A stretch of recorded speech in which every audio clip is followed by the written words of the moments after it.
Hello everyone, good morning. कैसे हैं बच्चों? तो बच्चों आज हम बात करेंगे lecture number 4 chapter number 3 current electricity. बच्चों कल के लेक्चर्स में हम लोगों ने कुछ न्यूमेरिकल प्रॉब्लम्स को देखा था, जो कि हमारी कुछ प्रैक्टिकल एप्लीकेशंस, कुछ फॉर्मूले को कैसे यूज़ करना है, कैसे अप्लाई करना है, कब कैसा फॉर्मूला आता है, उन सब की प्रैक्टिकल एप्लीकेशंस हम लोगों ने कल एनालाइज किया है। आज का लेक्चर बड़ा बेसिक सा लेक्चर रहने वाला है और कुछ ऐसा लेक्चर जिसको हम बोलते हैं छोटी छोटी मगर मोटी बातें, जिसमें मैक्सिमम नंबर ऑफ टाइम्स बच्चे गलत आंसर देते हैं। बट आज के लेक्चर के बाद हम लोग उन छोटी छोटी बातों पर ध्यान रखते हुए कभी भी अपने कॉन्सेप्चुअल क्वेश्चंस को गलत नहीं करेंगे। चलिए बच्चों, तो आज का लेक्चर स्टार्ट करते हैं बच्चों। अब मुझे एक बात बताइए, जो रेजिस्टेंस का फॉर्मूला होता है, रेजिस्टेंस का फॉर्मूला क्या होता है? बिल्कुल बेसिक, जो ओम्स ने बोला था। तो sir according to Ohm's law resistance का फॉर्मूला जो होता है वो V/I होता है। चलिए ठीक है। अब मेरा क्वेश्चन ये है कि अगर मैं V को इंक्रीज करता हूँ, if I increase the potential difference across the conductor, तो क्या इफेक्ट होगा रेजिस्टेंस पर? सोचो सोचो। यस, सब ने आंसर दिया, रेजिस्टेंस बढ़ेगा, क्योंकि फॉर्मूले को देख के तो हमें यही लग रहा है कि R is directly proportional to I, R is directly proportional to V and inversely proportional to I। तो अगर वोल्टेज को हम बढ़ाएंगे तो बेसिकली रेजिस्टेंस बढ़ेगा। ये गलत आंसर है बच्चों।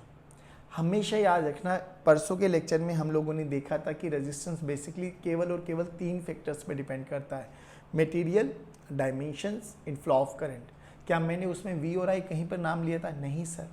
तो रियलिटी में बच्चा है ना, इस वाले फॉर्मूले को देख के थोड़ा सा कन्फ्यूजन में आ जाता है।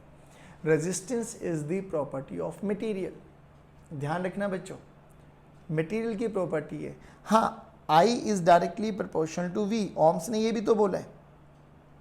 तो अगर मैं V को बढ़ाऊंगा तो बेसिकली साथ के साथ I भी तो बढ़ेगा, यानी V/I का ratio will always remain constant, will always remain constant. यानी जैसे कि मेरे पास मान लो कि पहला रेशियो ये था 1/2, V की वैल्यू 1 और I की वैल्यू 2। ठीक है बच्चों। फिर मैंने वोल्टेज को 2 कर दिया। अगर मैंने वोल्टेज को डबल कर दिया बच्चों, तो करंट भी तो डबल फैक्टर से इंक्रीज हो जाएगा, यानी ये कितना हो गया 2/4। तो अभी भी रेशियो देखो बच्चों 1/2 है।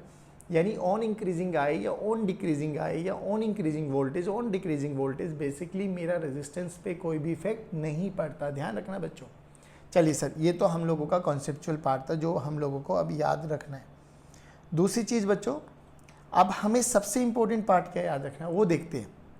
देखिए हमने बोला, मान लो ये मेरे पास एक कंडक्टर है जिसकी लेंथ L है बच्चों, इसका area of cross section A है बच्चों, और करंट इस डायरेक्शन में फ्लो कर रहा है। चलिए, अब कोई मेरे से पूछे, इसकी रेजिस्टिविटी रो दे दी हमने, कोई मेरे से पूछे कि इसका रेजिस्टेंस कितना होगा, तो रेजिस्टेंस तो बहुत ईजी है सर, रेजिस्टेंस कितना हो जाएगा, रो एल बाई ए। चलिए, अब बच्चों हमसे बोला गया, हमने ना इसमें सेम एक और कंडक्टर लगाया, सेम कंडक्टर, उसकी लेंथ भी L है, रेजिस्टिविटी रो है, एरिया ऑफ क्रॉस सेक्शन ये है। तो अब जो ये नया कंडक्टर बना है, ये वाला नया कंडक्टर, इसका रेजिस्टेंस कितना हो जाएगा? तो सर इसका रेजिस्टेंस, जो पहले वाला रेजिस्टेंस था उसका R1 और दूसरे वाला रेजिस्टेंस है R2, तो दोनों का नेट रेजिस्टेंस हो जाएगा। बेसिकली अगर हम बात करें तो R न्यू, अगर मैं बात करूं तो R न्यू कितना हो गया बच्चों? रो तो रो रहेगा क्योंकि दोनों की रेजिस्टिविटी सेम है। अब लेंथ कितनी हो गई बच्चों? L + L, यानी 2L divided by area of cross section. यानी मैं लिख सकता हूँ R न्यू, जो नया रेजिस्टेंस आया वो ट्वाइस हो गया पहले वाले रेजिस्टेंस के। चलिए ठीक है। अभी हमने क्या किया, एक कंडक्टर में सेम दूसरा कंडक्टर उठाया और प्लग इन कर दिया, तो बेसिकली मैंने लेंथ बढ़ा दी, सेम मटेरियल। अब अलग मटेरियल ले लूँ तो सर, तो कोई टेंशन वाली बात नहीं है सर, अलग मटेरियल लेके चलते हैं बच्चों। ये हमारे पास एक मटेरियल है जिसकी लेंथ L1 मान लेते हैं बच्चों, area of cross section A1 मान लेते हैं बच्चों, और रेजिस्टिविटी रो 1 मान लेते हैं। ठीक है।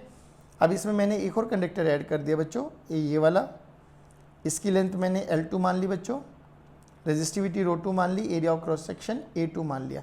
अब भी देखो करंट ऐसे ही फ्लो कर रहा है, यानी जो करंट इसमें से जाएगा वही करंट इसमें से निकल के जा रहा है। तो अब रेजिस्टेंस कितना हो गया? तो इसका R1 इसका R2 दोनों को निकालो बच्चों, ऐड कर दो, जो भी आएगा वो नेट रेजिस्टेंस आ गया। तो R1 + R2, अब R1 देखो कितना हो गया बच्चों, R1 की वैल्यू देखिए जल्दी, R1 is रो1 L1 by A1, और R2 कितना हो जाएगा बच्चों, रो2 L2 बाई A2। सिंपली। लेकिन अब क्वेश्चन ये आता है बच्चों कि हमारे पास है ना बच्चों, यही कंडक्टर है, लेंथ एल है बच्चों, area of cross section A है, रेजिस्टिविटी रो है। अब इसी कंडक्टर को मैंने स्ट्रेच किया, पीट के मैंने इतना बड़ा कर दिया कि इसकी लेंथ डबल हो गई इसकी इनिशियल लेंथ की। सुनना, पहले वाले केस में देखो, इस वाले केस में हमने क्या किया, हमने एक और नया कंडक्टर ऐड किया, एक कंडक्टर के पीछे एक कंडक्टर लगा के उसको लेंथ को बड़ा किया। अब क्या कह रहे हैं, एक कंडक्टर है, अब हमने इसको इतना पीटा, पीट के इसकी लेंथ को डबल कर दिया। Basically it's stretching the wire. अब वायर स्ट्रेच करने से रेजिस्टेंस पे क्या फ़र्क पड़ेगा, पहले भी देखो, ध्यान से देखिए, पहले भी लेंथ हमने डबल की थी तो रेजिस्टेंस 2 टाइम बढ़ गया। क्या अब इस केस में भी रेजिस्टेंस डबल हो जाएगा, कम हो जाएगा, क्या होगा क्या नहीं होगा, will check it out. Question समझ में आया बच्चों कि अब मैंने इसी को खींचा। अब देखना बच्चों, अगर इसको मैं खींचूंगा तो ऑब्वियसली इसका डायमीटर कम होता चला जाएगा, लेंथ बढ़ती चली जाएगी। और ये पॉइजन रेशियो में हमने पढ़ा भी है कि अगर आप एक कंडक्टर को खींचते हो तो उसका डायमीटर कम होता चला जाएगा और उसकी लेंथ इंक्रीज होती चली जाती है। याद है delta L by delta L, delta L by L, delta D by D, याद है ना? आ जाओ। तो अब हमने क्या देखा बच्चों कि ऑन स्ट्रेचिंग, अगर मैं बात करूं ऑन स्ट्रेचिंग, अब ये कंडक्टर कुछ ऐसा हो गया, इसका area of cross section change हो गई, लेंथ भी चेंज हो गई। तो एरिया ए डैश मान ली बच्चों, लेंथ एल डैश मान ली। क्या चीज़ चेंज नहीं हुई सर? रेजिस्टिविटी चेंज नहीं हुई। ध्यान रखना बच्चों, रेजिस्टिविटी चेंज नहीं हुई। तो अब इसका रेजिस्टेंस, इनिशियल रेजिस्टेंस देखो, आर इनिशियल कितना हो गया बच्चों, rho L by A. Direction of current यही है बच्चों, ठीक है, डायरेक्शन ऑफ करंट यही मान के चलेंगे, इसमें ये मान के चले। चलो, तो आर फाइनल कितना हो गया बच्चों, आर फाइनल हो गया sir rho L dash by A dash. अच्छा, ये क्वेश्चन में गिवन है कि एल डैश है ट्वाइस ऑफ एल। अब हमें तो ए डैश पता लग जाए, हमारा काम हो जाए। अब याद करो बच्चों, यहाँ पर जो हम कॉन्सेप्ट यूज़ करने वाले वो यूज़ करने वाले कि वॉल्यूम विल रिमेन कांस्टेंट। अब वॉल्यूम कैसे, देखिए मैं सिंपल सी एक बात बोलूँ कि मान लो मेरे पास ये एक कंटेनर है बच्चों, इस कंटेनर में मान लो 1 गिलास पानी आता था। अब मैंने इस कंटेनर को कैसे भी इसको मेल्ट किया या कोई भी इसकी शेप चेंज करी, कॉन्सेप्ट यूज़ करो, आपके terms and condition, mass will remain constant, there should be no loss of mass. मैंने इसको थोड़ा सा लंबा कर दिया और ये पतला हो गया। अब बताओ पानी कितना आएगा सर? अभी भी पानी तो 1 ही गिलास आएगा, यानी वॉल्यूम विल रिमेन कांस्टेंट। तो जो वॉल्यूम इस वाले कंडक्टर की थी, कंडक्टर नंबर 1 की, वही वॉल्यूम इसकी रहने वाली है कंडक्टर नंबर 2 की। तो मैं लिख सकता हूँ initial volume must be equal to final volume, this is volume. चलो, अब वॉल्यूम बताओ, एरिया इंटू लेंथ। दूसरे की बताओ बच्चों, A dash into L dash. L dash की वैल्यू तो हमें पता है, तो ए एल कितना आ गया बच्चों, A dash into twice of L. L L will cancel out, तो ए डैश की वैल्यू आ गई बच्चों ए बाई 2। बस बच्चों, अब यहाँ पे ए डैश की वैल्यू रखो, आर फाइनल निकालो। तो आर फाइनल देखिए बच्चों कितना आ गया, R final is rho into L dash की वैल्यू 2L है बच्चों, ए डैश की वैल्यू ए बाई 2 है। तो आर फाइनल कितना आ गया बच्चों, R final is 4 times of rho L by A. अब ये रो एल बाई ए क्या है बच्चों, rho L by A initial resistance. यानी आपको जो रिजल्ट याद रखना है वो क्या याद रखना है बच्चों कि R final is n square times of R initial. यानी अगर मैं किसी भी कंडक्टर को स्ट्रेच करता हूँ, किसी भी कंडक्टर को मैं स्ट्रेच करता हूँ, कितने टाइम्स किया, ट्वाइस, थ्राइस, 4 टाइम्स, 5 टाइम्स, तो जो रेजिस्टेंस होगा ना वो उसके स्क्वायर टाइम्स इंक्रीज हो जाएगा, स्क्वायर टाइम्स इंक्रीज होगा।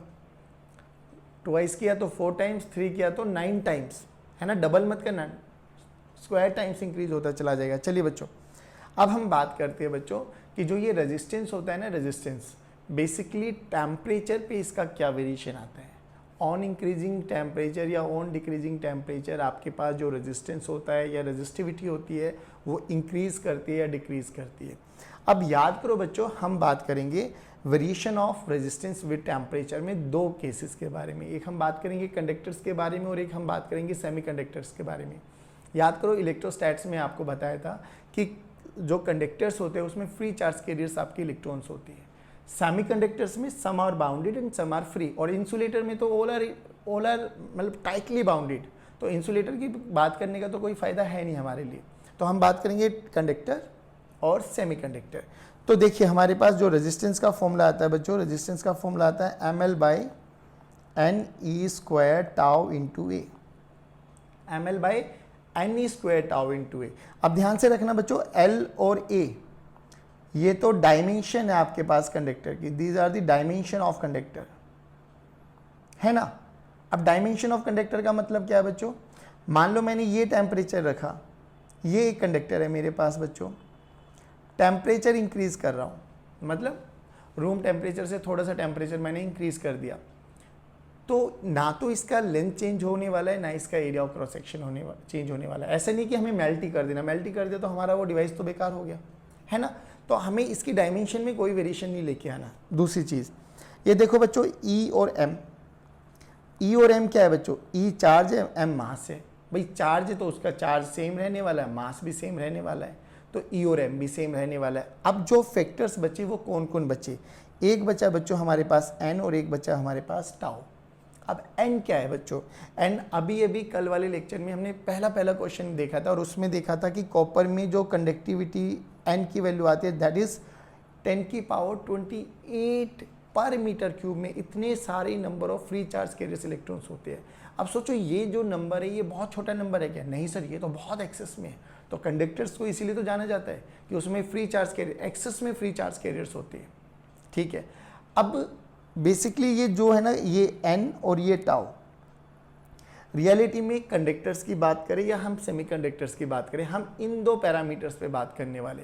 बट याद करो बच्चों, एन तो in case of conductor n तो बहुत लार्ज अमाउंट में है, बहुत लार्ज अमाउंट में, तो उसमें थोड़ा बहुत इंक्रीमेंट या डिक्रीमेंट हो भी जाएगा। देखना 10⁻28 है बच्चों, इसमें 2 4 5 का एड ऑन होना या सब्ट्रैक्शन होना, इस पे एन से कोई फर्क नहीं पड़ने वाला। इस पे जो मेजर रोल इफेक्ट में आएगा, जो डोमिनेंट फैक्टर रोल में आने वाला, दैट इज टाउ। अब टाउ क्या होता है, याद करो, टाउ इज रिलैक्सेशन टाइम, और on increasing the relaxation time collision जल्दी होने लगी थी। एक चीज़ और बता दूं, जितना जल्दी कोलिजन होंगे ना उतना ही ज़्यादा रेजिस्टेंस इंक्रीज होगा बच्चों। तो बेसिकली जो रेजिस्टेंस में हीट का लॉस होता है वो कोलिजन में ही होता है। जितना ज़्यादा कोलिजन होगा उतना ज़्यादा हीट लॉस होने वाला है, बेसिकली एनर्जी का लॉस होता है। तो हमने देखा कि कंडक्टर्स के केस में बात करें बच्चे हम लोग, कंडक्टर्स के केस में, तो कंडक्टर्स के केस में हमने क्या देखा बच्चों कि अगर मैं टेम्परेचर को इंक्रीज़ करता हूँ, टेम्परेचर को इंक्रीज़ करते आर एन में, एन बेसिकली चार्ज डेंसिटी में ये सेम रहने वाली है, और इस पे रिलैक्सेशन टाइम का फ़र्क पड़ने वाला है। तो on increasing temperature relaxation time क्या होता है बच्चों, on increasing temperature relaxation time decrease होता है, और रिलैक्सेशन टाइम डिक्रीज होता है तो देखिए बच्चों R is inversely proportion to relaxation time, R is inversely proportion to relaxation time. ये डिक्रीज हुआ तो बच्चों आर इंक्रीज हुआ, यानी मैं कह सकता हूँ कि on increasing temperature resistance increases, यानी resistance is directly proportional to temperature. Temperature के बढ़ाने से रेजिस्टेंस बढ़ता है। Basically in other words we can say that कि रेजिस्टिविटी इंक्रीजेस। क्यों? क्योंकि resistance is directly proportional to rho. और याद करो कल के लेक्चर में देखा था rho is inversely proportional to 1/सिग्मा, यानी रेजिस्टिविटी इंक्रीज होती है, कंडक्टिविटी डिक्रीज होती है। तो जो कंडक्टर्स अच्छी कंडक्टिविटी कर रहे होते हैं, टेम्परेचर बढ़ने से उसकी रेजिस्टिविटी कम हो जाती है, रेजिस्टिविटी इंक्रीज हो जाती है, कंडक्टिविटी कम हो जाती है। रीज़न भी समझ में आता है, सर रिलैक्सेशन टाइम कम हो जाएगा, यानी जल्दी कोलिजन होंगे, और जल्दी कोलिजन होंगे तो उतना ही ज़्यादा अपोजिशन मिलने वाला है। ठीक है बच्चों, चलिए अब हम बात करते हैं सेमीकंडक्टर के बारे में। अब सेमीकंडक्टर क्या रोल में आता है बच्चों, सोचो। तो सेमीकंडक्टर में याद करो, आप लोगों ने केमिस्ट्री में पढ़ लिया तो बहुत अच्छी बात है, नहीं पढ़ा तो मैं बताता हूँ कि जैसे ही हम टेम्परेचर को इंक्रीज करते हैं ना बच्चों, हमने बोला some charges are free and some are bounded charges. तो बेसिकली आपने पढ़ा होगा covalent bond, on increasing temperature ये कोवेलेंट बॉन्ड है ना, ये कोवेलेंट बॉन्ड रप्चर टूट जाती है। अब कोवेलेंट बॉन्ड टूटेंगे तो क्या होंगे बच्चों, जो फ्री चार्ज कैरियर्स है वो एक्सपोनेंशियली बहुत लार्ज अमाउंट में बढ़ती है, बहुत लार्ज अमाउंट में। तो यहाँ पर देखिए ऑन इंक्रीजिंग टेम्परेचर, अगर मैं टेम्परेचर को इंक्रीज करता हूँ तो एन का फैक्टर इंक्रीज होता है, लेकिन टाउ तो अभी भी डिक्रीज होता है। तो कई बच्चों के दिमाग में क्वेश्चन आता है कि सर एक क्वांटिटी, देखो दोनों ही क्वांटिटी नीचे है डिनोमिनेटर में, दोनों ही डिनोमिनेटर में है, तो एक इंक्रीज हो रही है एक डिक्रीज हो रही है, तो नेट सेम है, नेट विल रिमेन सेम। नहीं बच्चों, ये जो एन होता है ना, एन एक्सपोनेंशियली बढ़ता है। ऐसे समझ के चलो एक एग्जांपल के साथ, मान लो टेम्परेचर बढ़ाने से पहले मेरे पास 10 इलेक्ट्रॉन्स थे, 10 इलेक्ट्रॉन्स। जैसे ही मैंने टेम्परेचर बढ़ाया कोवेलेंट बॉन्ड टूटे और ये एकदम से 10,000 हो गए। तो 10 से 10,000 it's a very very very very large number. तो जो number of free charge carriers होते हैं ना वो एक्सपोनेंशियली इंक्रीज होते हैं। अब इसमें जो चार्ज कैरियर्स होते हैं ना बच्चों, वो इलेक्ट्रॉन्स एंड होल्स भी होते हैं। होल्स बेसिकली क्या है, वैकेंट सीट ऑफ इलेक्ट्रॉन हम बात करते हैं।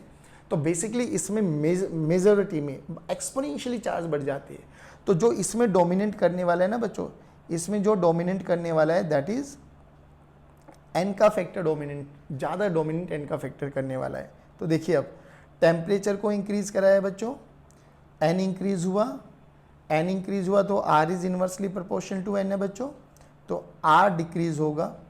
बेसिकली जैसे जैसे आप टेम्परेचर को बढ़ाते हो तो जो आपके पास सेमीकंडक्टर है उसकी कंडक्टिविटी इंक्रीज हो जाती है, यानी रेजिस्टेंस कम हो जाएगा, रेजिस्टेंस कम हो जाएगा तो रेजिस्टिविटी भी कम हो जाएगी, रेजिस्टिविटी कम हो जाएगी तो कंडक्टिविटी इंक्रीज कर जाएगी। जल्दी बताइए बच्चों, ये दोनों पैरामीटर्स आपको ध्यान रखने हैं बच्चों।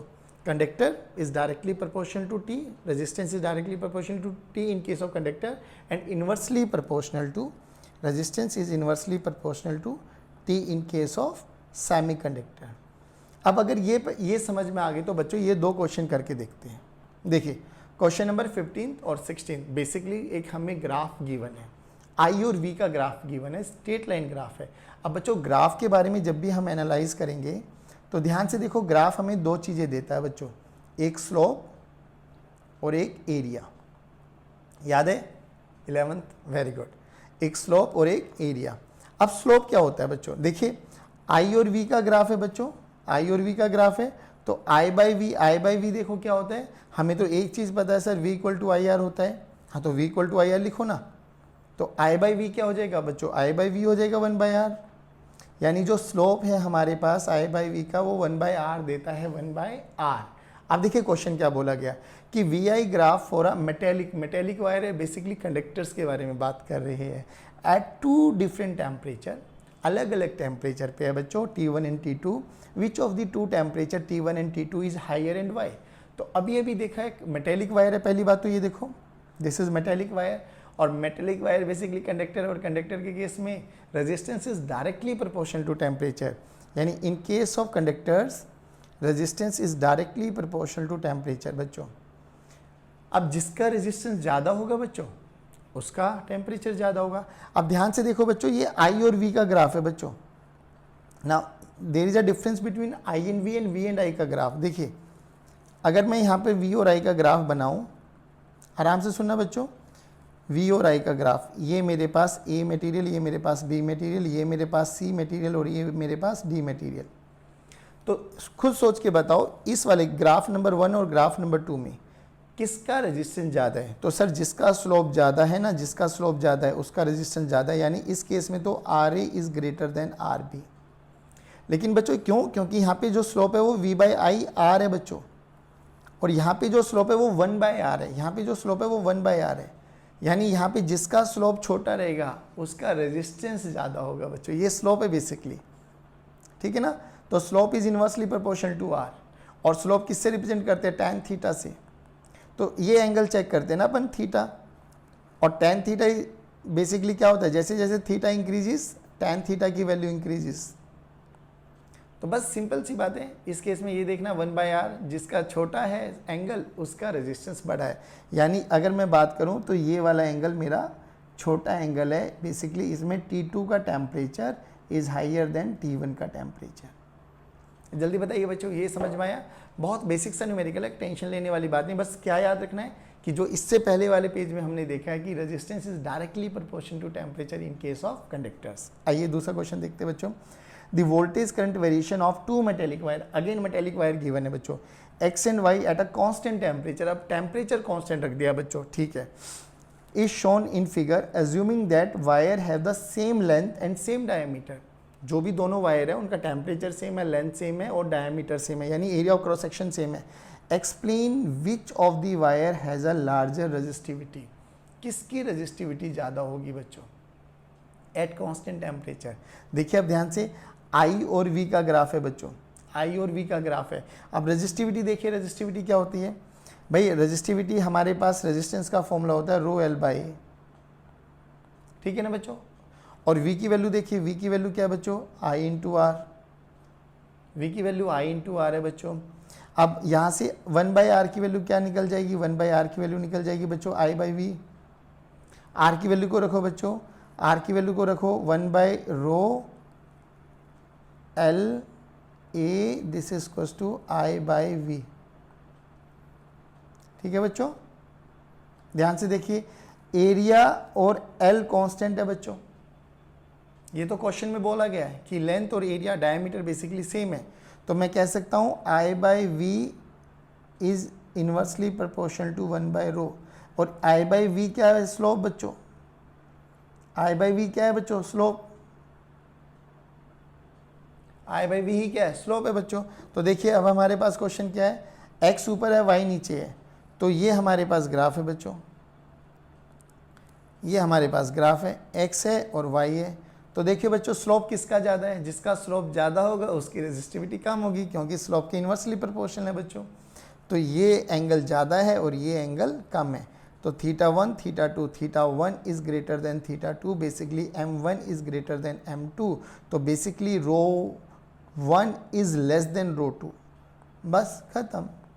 तो बहुत बेसिक सा एनालाइज किया हम लोगों ने लेक्चर को, बस ये लेक्चर बहुत इंपॉर्टेंट है बच्चों।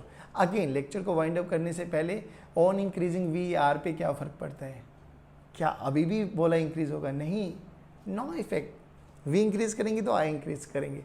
चलिए बच्चों, thank you very much, have a good day, God bless you, जय हिंद जय भारत। कल मिलते हैं नए कॉन्सेप्ट के साथ।